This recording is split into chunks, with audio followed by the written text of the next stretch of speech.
The ABC has uncovered more detail about an incident in Afghanistan believed to be the worst single atrocity allegedly committed by SAS troops. The 2012 operation left 13 people dead, at least 7 of them civilians. Reporter Mark Willisey from ABC Investigations joins us now.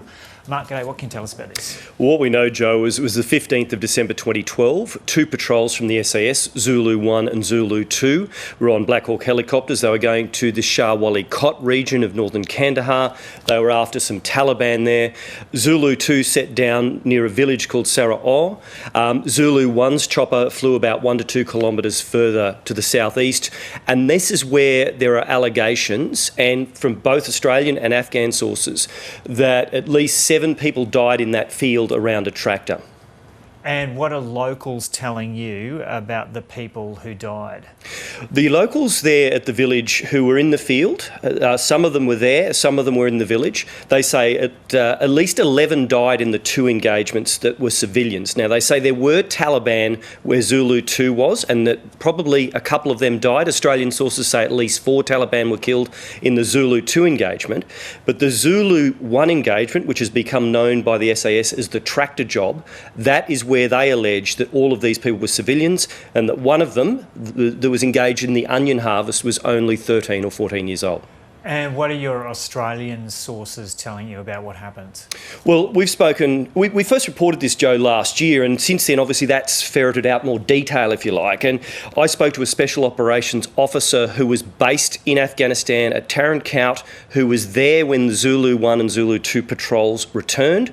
A member of the Zulu 1 patrol who was involved in the shooting in the field around the tractor spoke to the officer, and the quote from the officer was, he told me from his perspective what happened, which was that the patrol commander had accidentally shot one of this group of farmers, and then they made the decision that they couldn't leave anyone behind to tell what happened, so they decided to kill them all. And he described the fact that there was a very young person, about 13 or 14 there. He described shooting someone as they hid within the tractor wheel, cowering. Now, I've been speaking to this person for many weeks. I've seen this person. I said, what did you do after this? This officer said, I went and I checked the photos later on that were brought back from the raid, and I'll quote again, the imagery that I saw, it's all pretty close up. Headshots. There was imagery of someone that looked very young who was dead. He looked about 13 or 14, so a young adolescent. So that's come directly from a special operations officer who was on that rotation at the time. And what's Defence had to say about this? Yeah, I've spoken to Defence and I've asked them about this incident, and also we understand that the Brereton report did look into this. I have no confirmation of that.